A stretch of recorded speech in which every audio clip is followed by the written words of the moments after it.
Today is the wedding day of my precious only daughter. My daughter Grace was always bright and dedicated in everything she did. Since graduating from high school, she must have had her share of fun times, but she also faced an equal amount of challenges and struggles. Having overcome those experiences, I'm genuinely happy to see her smiling next to her groom, Chris Miller.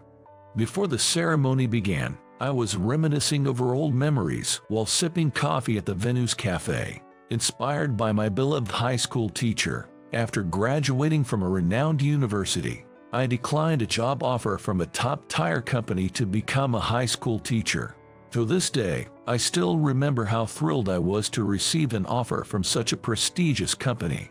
But, just like my mentor, I was determined to teach the younger generation about the joy of learning and wanted to inspire them for the future, so I chose to be a teacher.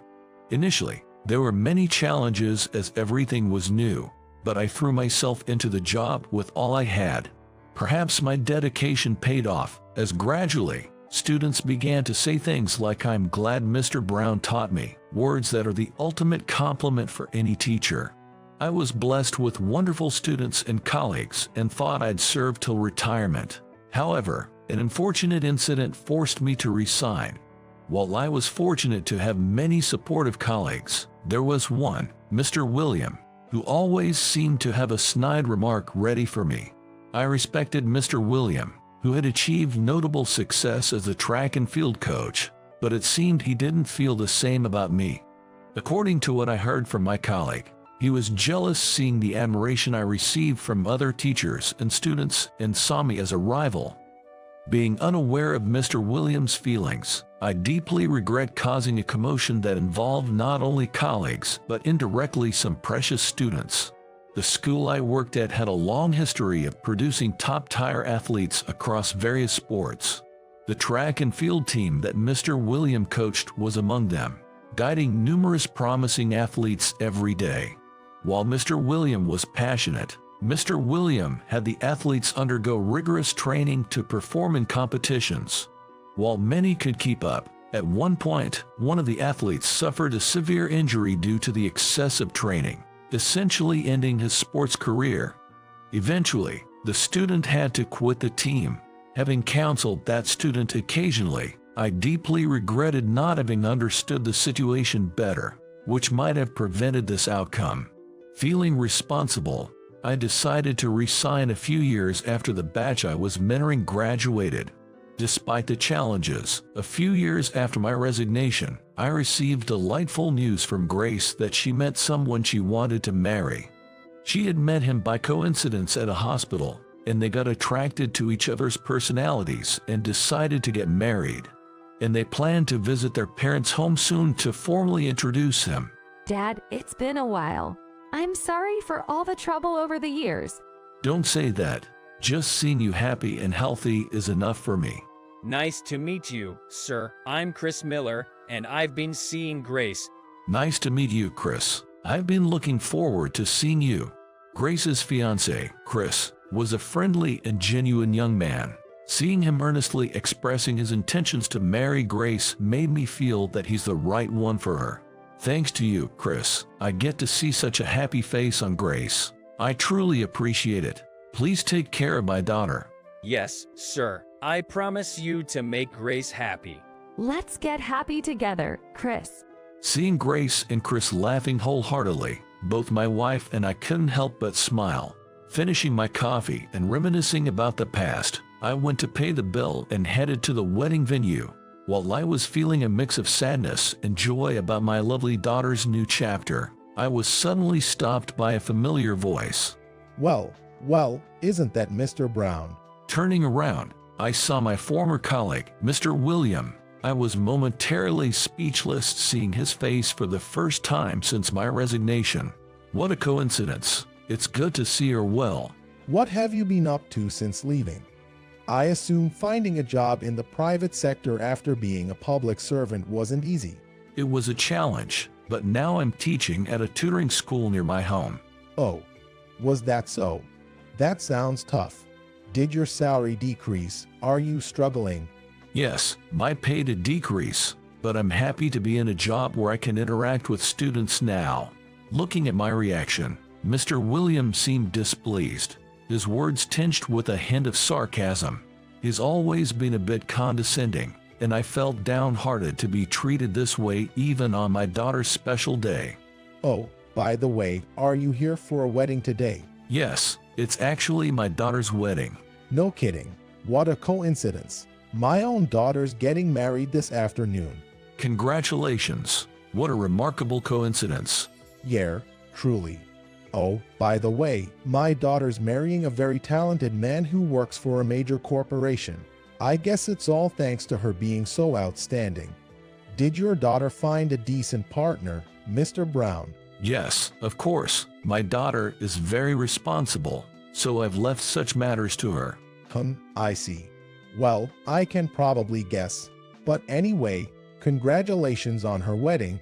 Thank you very much. I could tolerate him making fun of me, but not my daughter. Trying to keep my composure on this joyous occasion for my daughter, I bid Mr. William a quick farewell, intending to head to the waiting room. Just then, there was a commotion outside the venue. Luxury cars began to pull up one after another. Celebrities and socialites in dazzling outfits started walking into my daughter's wedding venue. What on earth is going on? Why are they heading to your daughter's wedding? It turns out they're acquaintances of Grace's fiancé, Chris. I was surprised when I first heard too. What do you mean? I thought your daughter was marrying just an average office worker. Please calm down, Mr. William. Mr. William, increasingly flustered, approached me closely. Just then, Grace stepped in between us and called out to us. Dad, Mr. William, what's going on? Grace, with a worried look on her face, and Chris are coming our way. Chris Miller. Yes, the famous figure skater, Chris Miller. To our delight, he's marrying our daughter. Why didn't you tell me? Did you deliberately keep silent about your daughter's fiancé to humiliate me? I truly apologize for not mentioning it, but Chris, being an internationally renowned athlete, has unique circumstances. Grace and Chris decided it would be best not to publicize it too much. I'm sorry for not telling you the truth. Mr. William looked down, speaking in a choked voice. His clenched fist was white-knuckled. It reminded me of the day I retired and when a student athlete quit the track team. You still hate me, don't you? Mr. William, why such a sudden question? There's no such feeling. Just as I was at a loss for words, Grace stepped forward. Mr. William, it's been a while. Grace, didn't you want to avoid seeing me, especially on your wedding day? After all, I'm the coach you despise, the one who ruined your athletic future. I clenched my fist. The student at the heart of the incident leading to my resignation was none other than my daughter, Grace. She had been a promising track athlete, even competing at national levels during middle school. After entering our high school, known for its strong track team, she was under Mr. Williams' guidance. If only I had listened more closely to her stories about coming home late from practice. If I had asked Mr. William about my daughter as a student and as a father back then, such regret would come flooding back. I don't hold any grudges against you anymore, Mr. William. Grace looked directly at Mr. William, her voice firm. Yes, I did resent you when I couldn't compete anymore. I was devastated, not knowing where to channel my frustrations.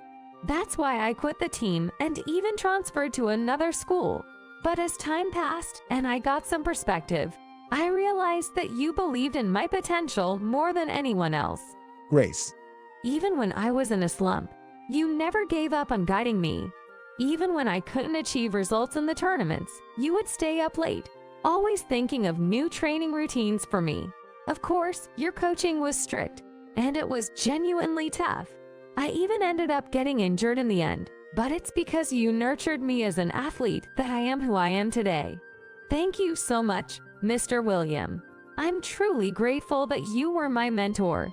Grace said, expressing her gratitude with the same smile she had since high school. Seeing her smile, you could feel that she held no resentment towards Mr. William. On the contrary, her gratitude towards him was evident. I should be the one apologizing.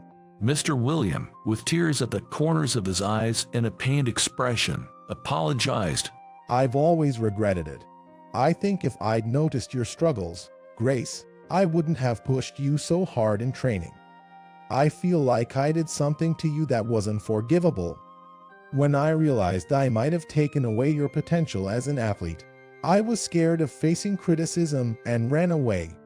Even today, I was afraid to talk to you directly and was rude to both you and Mr. Brown. I truly feel I failed as a teacher. Mr. William, please look up and smile. It's my big day after all. Grace said with a gentle smile. Hearing her words, Mr. William closed his eyes tightly for a moment, then smiled at Grace, saying, "Thank you." As Grace returned to the venue, I was left alone with Mr. William. As I pondered what to discuss, William hesitantly began speaking. I also want to apologize to Mr. Brown. To me as well. Yes, actually. As I pondered what to discuss, Mr. William hesitantly began speaking. Initially, he had respected me as a teacher and even aspired to be like me one day. However, he became frustrated and envious when he felt he couldn't catch up to me. He began to believe that by producing results as a coach, he was a superior teacher. Mr. William, perhaps we should have talked more. While you saw me as a benchmark, I've always respected you.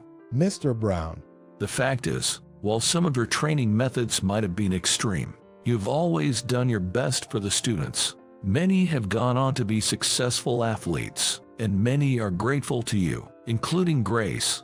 As I pondered what to discuss, Mr. William hesitantly began speaking. Mr. Brown, I truly apologize for everything. I understand I'm in no position to say this, but would you forgive me? His earnest words struck a chord with me. Seeing the teacher in that state, my answer was naturally decided. Of course, I have always respected you. Hearing this, a bright smile appeared on Mr. Williams' face, reminiscent of his days as a dedicated teacher.